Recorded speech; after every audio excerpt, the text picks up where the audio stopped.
Hi, my name is Simone. I'm the Zen Mommy, and thank you for joining me today.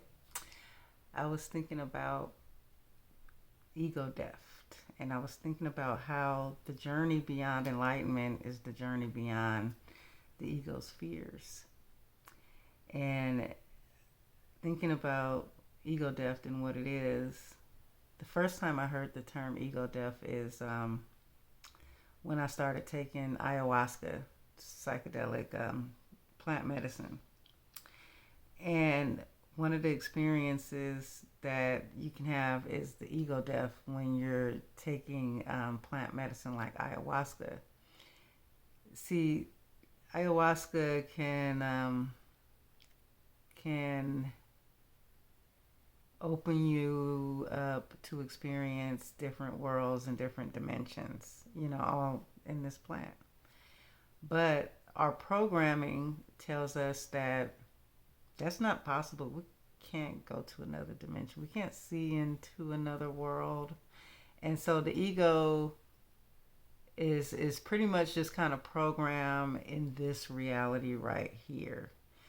There's a lot of limitations. There's a lot of rules. We have hardcore programming that we are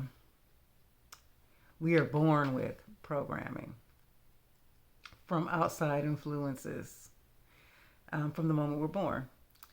And so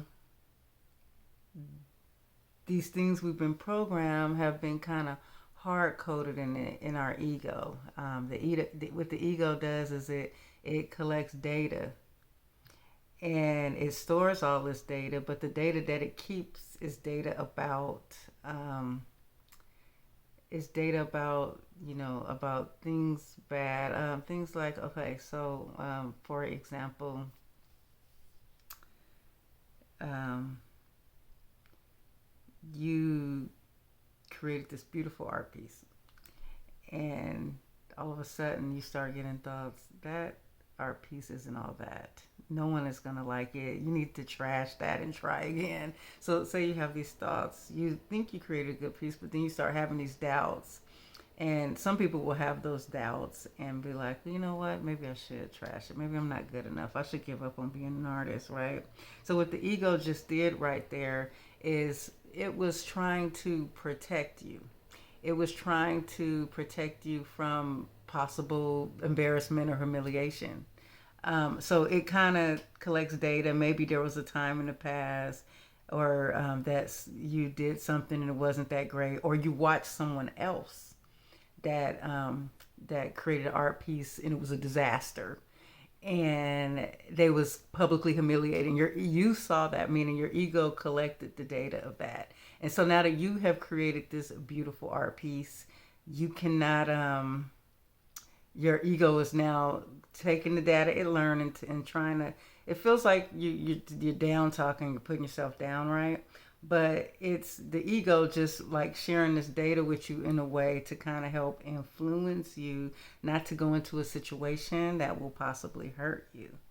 And so the ego, it stores all this data. And it doesn't really store all the best events, it stores all the worst events because the ego is there to protect you from potential harm coming to your life in any way, or coming to yourself in any way. The ego is needed because in this experience we are here with amnesia. We came here not remembering who we are, remembering we were creator gods or our abilities. So the ego was definitely something there that kind of keeps us really grounded in the 3D, grounded in this creation, in this reality. So when you do something like plant medicine is kind of beyond the limitations of this creation of what goes on in this reality that we here live in. And so when you want to take something that is going to open your world up and allow you to cross over to other dimensions, the ego is going to be like, stop right there. This isn't possible. And so, perfect example, when one of the times I took ayahuasca, um, well, multiple times, but this one in particular. This time, I remember I had taken this. It's a shaman's tea plant medicine. When I drank it, when it began to kick in, my consciousness, my reality began to change, and all of a sudden I just heard my ego saying, this is not right. Never, I'm gonna never do this again. Don't trust this. You shouldn't have did this. And the ego doesn't understand what's happening, because the ego is like really programmed for this particular, creation on planet Earth or whatnot. And so I remember having those thoughts, and like almost every time I took it, my ego would be like, "What are you doing? You shouldn't have took this. Never take it again. This isn't right." Like it starts talking to you like that, and then you get to a point where you have the ego death. Like right before the ego death, first the ego is like fighting, then it just dies. It just like goes away. And what happens is it gets to a point where you kind of let go of resistance. You get let go of the certain belief systems that are within the ego. The ego can no longer comprehend it. Once the ego starts saying, okay, she's going out of body to another dimension, it can't really comprehend that. So what happens is with a psychedelic experience, like with ayahuasca, is you have to go through this death in order to completely open up to the other realms, the other dimensions, or to the experience at hand that ayahuasca is about to show you, the teachings. And so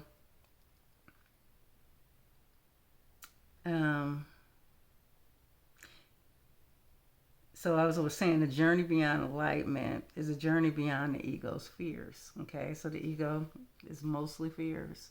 And so I don't know, I was just thinking about how I wanted to explain, what the ego death was, and how, this is basically what enlightenment is you're going beyond what we've been told. We're going beyond what we've been hardcore programmed with.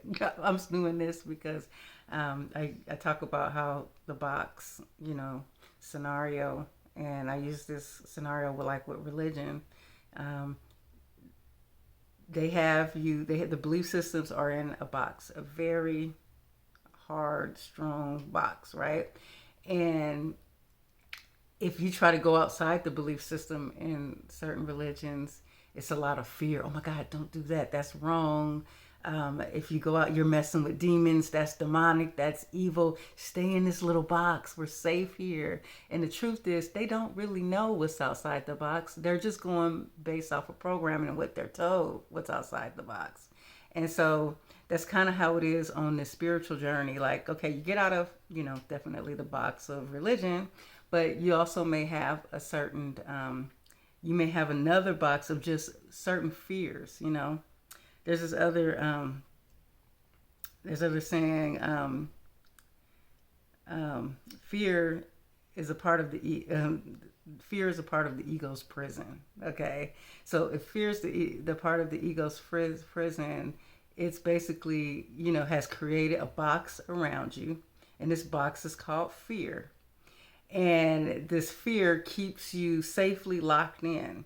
So when you're on a journey for, I guess, enlightenment, this is just going outside of this box of fears. Okay, what's going to happen to me? Am I going to die? I'm going to go to hell? Just soon as you go beyond that, you're starting to go.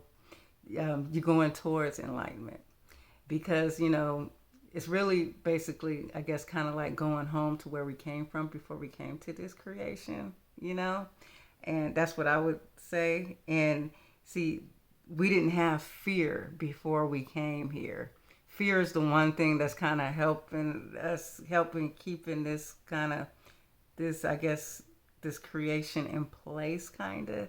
And, and it's all stuff that, we agreed upon for this experience. But if you're on this journey of ascension, you're going to be facing fears a lot, and you're going to be facing, the ego a lot. You want to, understand the ego. You want to understand what the ego is here to do for you. You also want to understand that although the ego has this job in protecting us, ego's job is there for people who don't know that they are God.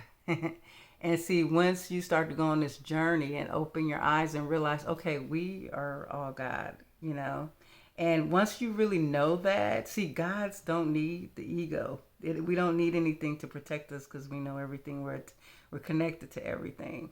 And so when you're ascending back to where we came from, to being gods again, we will be going beyond ego. We'll be going beyond fear. And so I guess that's why I felt like the journey beyond enlightenment is like the journey beyond the ego spheres, because it's a very intricate journey, everything that we're going through here. And I love making these videos, and I want to share more and more of what I've learned, what I'm experiencing on my ascension, because I'm definitely on this journey, and I'm here to share my journey to ascend my consciousness. Thank you for watching. Please sign up for my email list. We will have, for updates. And I wanted to have a way to stay in contact with my subscribers. And I